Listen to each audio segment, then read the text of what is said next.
From San Diego, off Point Loma to Cape Elizabeth on the shores of Casco Bay, coast to coast, here we are, recovering from power failures and internet outages and ice storms and all sorts of fun stuff. But I'm back after bad stuff, just ice on the trees, power lines down, all kinds of crap going on outside. Couldn't do any work, had to sit around in the cold and the dark, waiting for stuff to clean itself up. So anyway, that happened. Hope everybody's well. Hi, Jay, Pragmatic Crystal, Ian Davenport, good to see you. Made it. So anyway, today, I just sort of wanted to do a little brief stream saying that, we're sort of faced with this atmosphere in the zeitgeist where the zone is getting flooded with all sorts of negative stuff generated by people who want us to be thinking in a negative way about the future and about people we care about. And I think maybe it's time that we do something positive. Maybe we ought to be flooding the zone with the same kind of determination as the people who bear ill will towards us do. I think there'd be some receptivity to that. The title of this stream is a nod to Emma Goldman, who said, "If I can't dance, I don't want any part of your revolution." And I think we need to do a lot more dancing. I think we need to be showing a lot more joy. I think we ought to be sort of inspiring more joy, really. I think we ought to be showing the joy that we have, even in the face of the challenges that are relentlessly poured upon us. So, one story, I want to take a listen. I hope you guys will take a listen with me to a story that's going on in New Hampshire, right next to me, not too far away.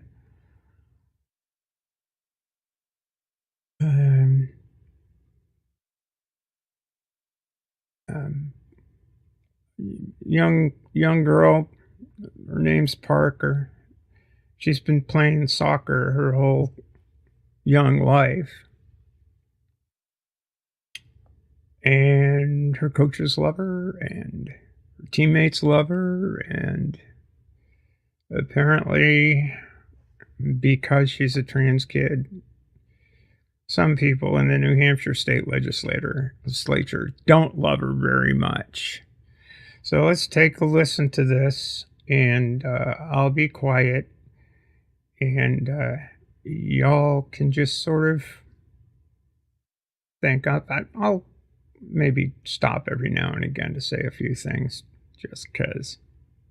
Anyway, the story was published on the 20th of March by New Hampshire Public Radio. Let's take a listen.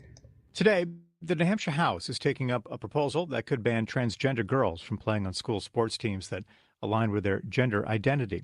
It's one of the at least 8 Republican-sponsored bills pending in the State House that could limit the rights of young trans people. It's not clear exactly how many students could be affected if the change goes forward, but one young athlete in Plymouth says it would be devastating, cutting. That one young athlete in Plymouth, New Hampshire, is right there. She's a kid. She wants to play with her friends. That should be something we love to see.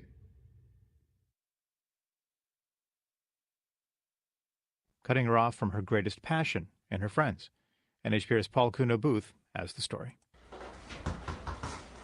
Where are your shoes? Not on my feet. Well, why don't you solve that? It's a Monday afternoon in March, and 15-year-old Parker Terrell is looking around for her cleats. You might be in the garage because they smell terrible.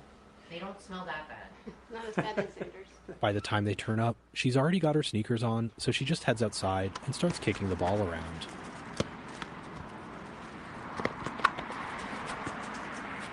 I don't think there's ever really been a point where I didn't want to do soccer. The moment I started playing it, I just wanted to keep going. Parker's been playing soccer since she was 4, and these days her life revolves around the sport. During the fall season, she's at practice every day after school and squeezing in homework at night after away games. There's indoor soccer in the winter and summer training camp in August. It feels very freeing and just like I don't know how else to describe it other than like an escape from having to think about other things. Like all I have to be focused on is the game itself and just having fun and doing good while playing. Last fall, Parker was thrilled to make the varsity team as a freshman at Plymouth Regional High. The team didn't win any games, but they played hard. Parker's photos sometimes appeared in the local paper. I vaguely remember this one. It's a photo of her in midair, leaping to take the ball away from an opponent. It caught her some flack from her coach. He tells me to not jump at the ball, and then they took a picture of me jumping at the ball and put it in the newspaper. So... Yeah, listen to coach, kiddo, you know? Yeah. I mean,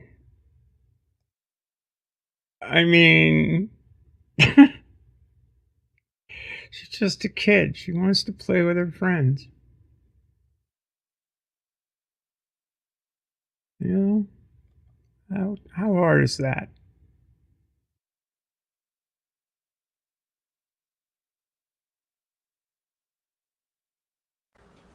Can't pretend I never did that now. Growing up, Parker played on boys' teams, but she often felt isolated, like she didn't fit in. Those boys always pushed me around more and were more aggressive and cold and rude towards me. Eventually, Parker realized she was trans. She began transitioning in middle school and joined the girls' team in 8th grade. It all went pretty smoothly. Her coach, the school, and her friends were all supportive. The year that I came back as a girl, like, all of my friends immediately accepted it. They had questions because it's not something that they were used to, but it's not like they were discriminating or doing anything like that. Being around people who accepted her gave her more confidence and made soccer a lot more fun.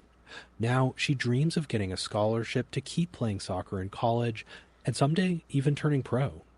But lately, she's been worried she'll be forced to give up the sport before she gets the chance.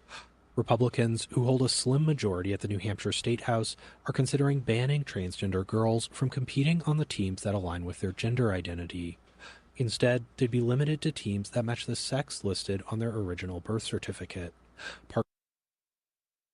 Now, this is really one of those unusual things because the way birth certificates work vary from jurisdictions to jurisdiction within the United States. For example, the Commonwealth of Massachusetts will revise the birth certificate and destroy the old one, or at least sequester it. So how do you know? New Hampshire is right next to Massachusetts, so how do you know?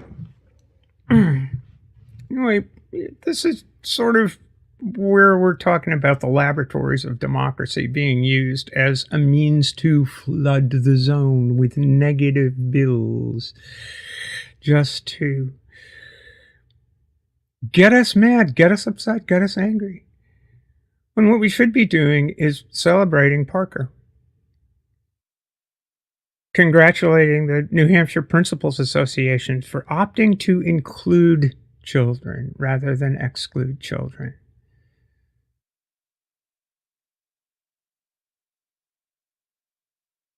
The relentless, a lot of people say they don't care about sports. Well, a lot of people do. A lot of people care very deeply about sports. A lot of people, particularly within sports, will say, will tell you about the value of teamwork, instilling the values of teamwork camaraderie, friendship, sportsmanship at an early age, and the value in sport doing that. So if we're trying to teach those values, wouldn't it be good to teach the values of inclusiveness? Maybe. Parker says learning about that bill felt like a slap in the face. It would disconnect me from so many of my friends, from something that I'm very passionate about, and something that just brings me a lot of joy in my life. The bill is part of a wave of legislation here and around the country targeting the rights of trans youth. Over 500 bills so far this year. New Hampshire Republicans have also sought to limit what bathrooms trans students can use and the kind of health care they can receive. In debates over school sports, Republican lawmakers have claimed it's unfair to let trans girls compete and portrayed them as a threat to other girls' safety. Those ideas are rejected by leading medical groups who say it's not clear trans athletes have an inherent advantage and warn it's discriminatory to exclude kids from the various benefits of participating in sports just because they're trans. The Canadian Centre for Ethics in Sport, I have made reference to this on many occasions, released a study in 2022 examining all of the literature from 2011 to 2021 inclusive, a decade of literature around not scholastic sport, but elite sport, and the advantages, disadvantages, etc., and so forth, as regards trans people and participation. It's an exhaustive study of the literature. And the conclusions that CCES, which is Canada's anti-doping agency, came to are spelled out quite clearly. There are no proven advantages.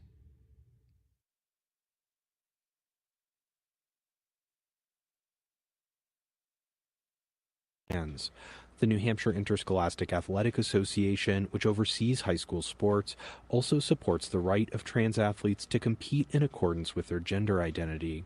Parker says it's been frustrating to hear how politicians talk about the issue. She says her athletic talent has nothing to do with gender. I'm a good soccer player because I've been playing since I was 4. It's not a gender advantage. It's a commitment thing. I've been playing for years. She feels like politicians are making decisions about her without bothering to learn about her experience.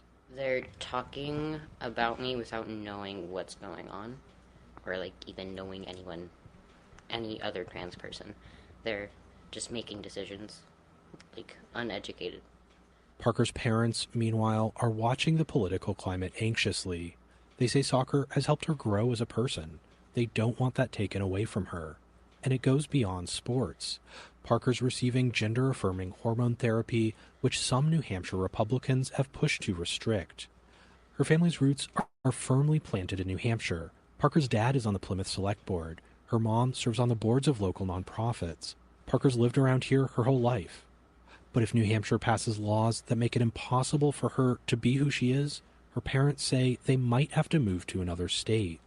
It's not something Parker likes to think about. I really just don't want to move out of New Hampshire. Like, this is my home. I was born here, I was raised here, and if they pass laws like this, it's also making me worry about what's going to stop them from passing other ones that are worse, that take away me being able to use the girls' locker room or the girls' bathroom in public places. For the most part, Parker tries to tune out the debates happening in Concord. She'd rather just focus on things like soccer. I kicked it too hard. It's no fun when you can't find the ball. It's right there. After all, she has goals for next year. Stay a starter, stay on varsity, play my hardest, score goals as much as I can every game if possible, especially because I get ice cream when I score, so that's good.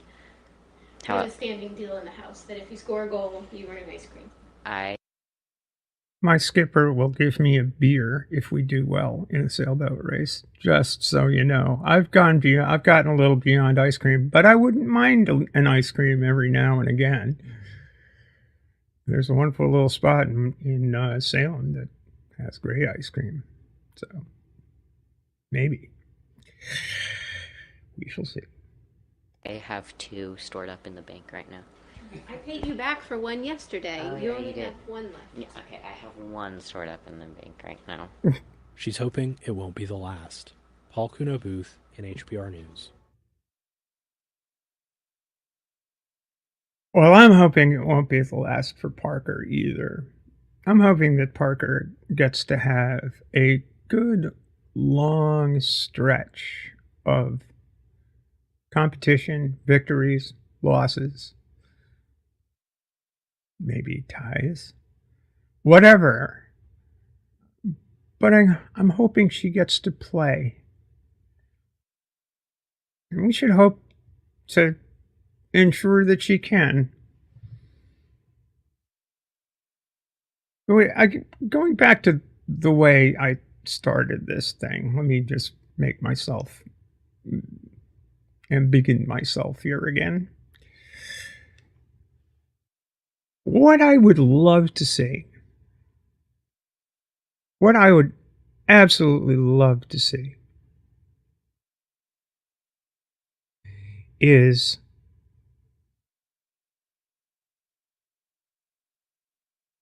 the people who are our allies in politics introducing bill for bill protections for our rights in the public sphere, in every area of the public sphere. I would like to see that be the focus of debate, rather than having to fight every negative encroachment upon our position in public life. We don't have enough to cheer about. We don't have enough hell yeah going on.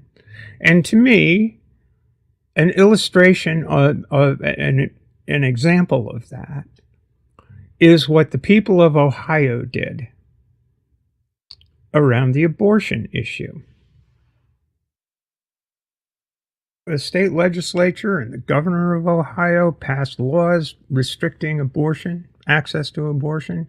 The people of Ohio had a referendum, put a question on the ballot to amend the state constitution to protect abortion rights. And the state legislature and the governor wanted to change the law as to how to amend the Constitution to prevent that bill from ever, or that initiative from ever coming to a vote. They failed. Why? Because this is something that we can be for.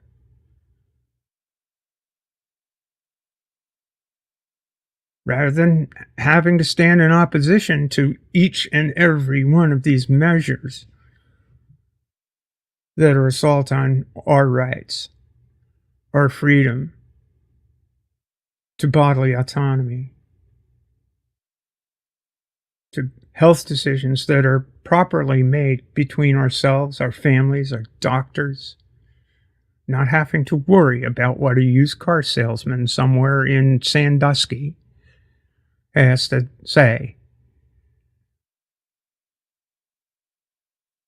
So the people of Ohio got to make an affirmative choice and say, hell yeah, we want these protections written into our Constitution. And they did it. There's a recent survey, I can't remember who the polling organization was, a recent survey basically saying that, well over 60% of the American population does not really want to see these bills introduced passed, voted on, and yet they'll still vote for the politicians who will do it because it's not a key issue for them. And they're getting, these measures are sneaking their way into funding bills. The most recent example at the federal level, the omnibus bill to keep the government going. Republicans put in a measure to make sure that pride flags wouldn't be shown at U.S. embassies. And they were willing to shut down the government over whether or not to fly a pride flag at a U.S. embassy around the world. We're getting played, folks. We're getting played. And it is part of that playbook that the people of ill will, who bear ill will towards LGBTQIA plus people,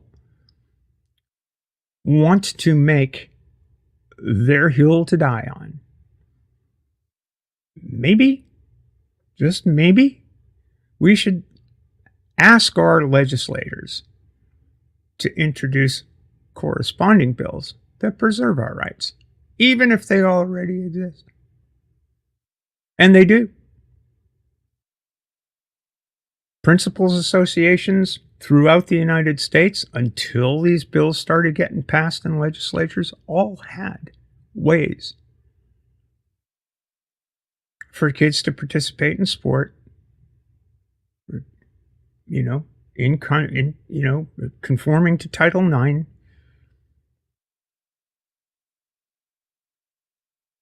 Regardless of their sex or gender assigned at birth. All of these things were enacted as we learned more and became more compassionate as a society, and we just don't seem to be waving that flag enough. We're letting the flag of retrenchment wave. And the end goal is to simply make us disappear. Well, if we don't seed the ground, CEDE, we don't seed the ground to these forces. If we stand affirmatively, see our legislatures, see our politicians standing affirmatively with us, that's having our back. Saying that you have our back is nice, but showing us that you do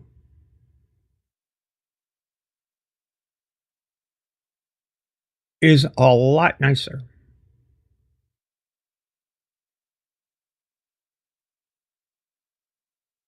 I mean, have our front too. Get out there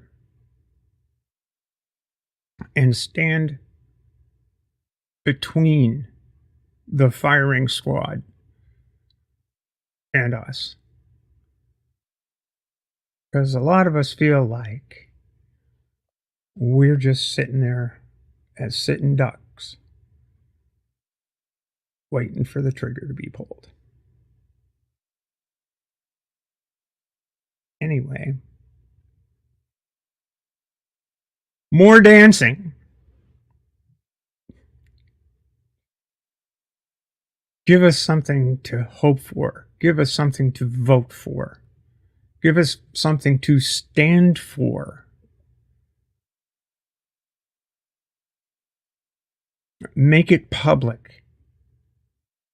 Flood the zone with positivity and love. That, I think, would be a winning strategy. I do. Because it's a strategy that we used to win these rights in the first place. We're going to need the same kind of strategy and the same kind of dedication to keep those rights. And if we don't do it,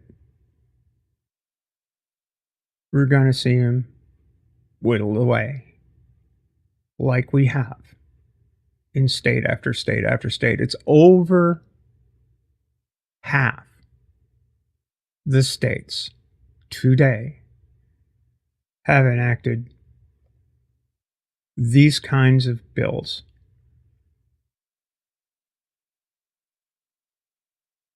And it's got to stop. And the way we do it is we get people to stand there and fight.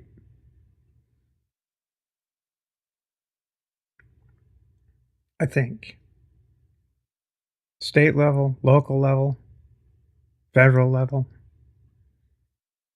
Jason is making the point in the chat here, yeah, like what's happening with Next Benedict, you know. Non-binary, indigenous kid. Whitewash. It's inspirational to see people calling it out. And it needs to be called out. Need to stand for these people. Got to stand with these people. Got to stand with their families. Got to stand with the people that love them. It's not going to stop with us. You know, it's not going to stop with trans folk. It's not going to stop at one small tiny minority's door. That's not what it's going to stop.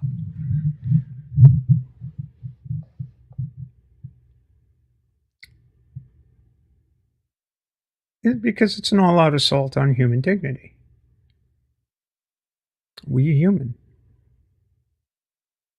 Let it slip away, and it slips away pretty damn quick.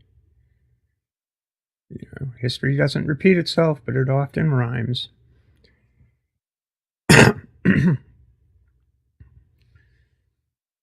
It was a matter of 60 days or so between when Adolf Hitler took over the chancellorship of Germany and the books started getting to be burned outside of the Institute for Sexual Research in Berlin. It can happen very, very quickly. So let's find some stuff to affirmatively fight for. Let's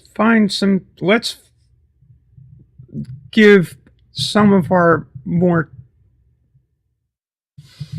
I don't know, cautious politicians a little bit of a push to say, hey, look, you say you stand with these people, let's see some action. Let's see some bills. Let's see some speaking out in the form of legislation. Resolutions. If the legislation's already on the books, protecting our rights. How about a resolution saying these bills are already on the books? We goddamn well gonna make sure that those laws are enforced. How about that?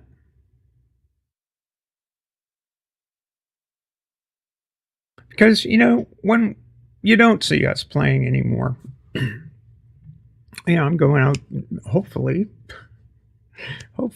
this summer, I'm going to be trying to defend a couple of season titles in two different sailing classes. Hopefully. But you don't see me anymore. You'll know why.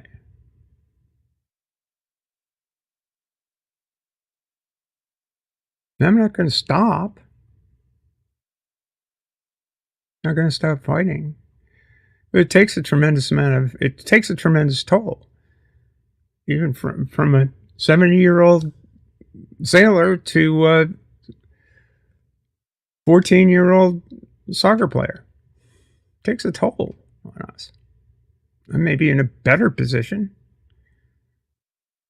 than Parker is. And fortunately, I'm not dead. yet.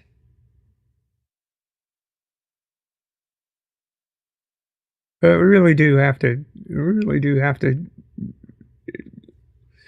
do it with a smile. Not the, it's we care about one another. Let's just try to show that we do.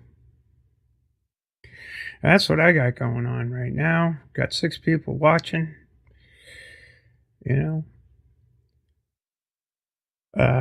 There's a pinned link at the top of this thing. If you've got any spare change, I could use some help cleaning up from the ice storm and keep the channel running and all of that stuff. I really appreciate the support I've received from so many of you.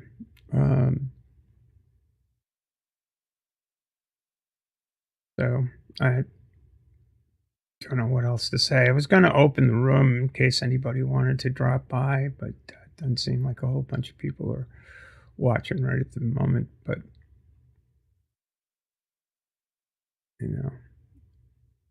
I think I'll just leave it here and maybe,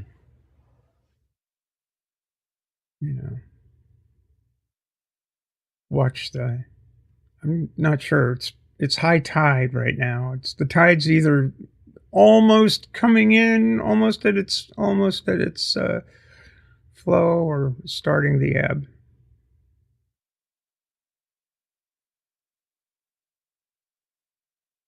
The tide won't care. The bay won't care. I'll go dancing on the rocks. So, with that, I'm just going to fade and leave you to watch a little bit of action at Cape Elizabeth. See you around.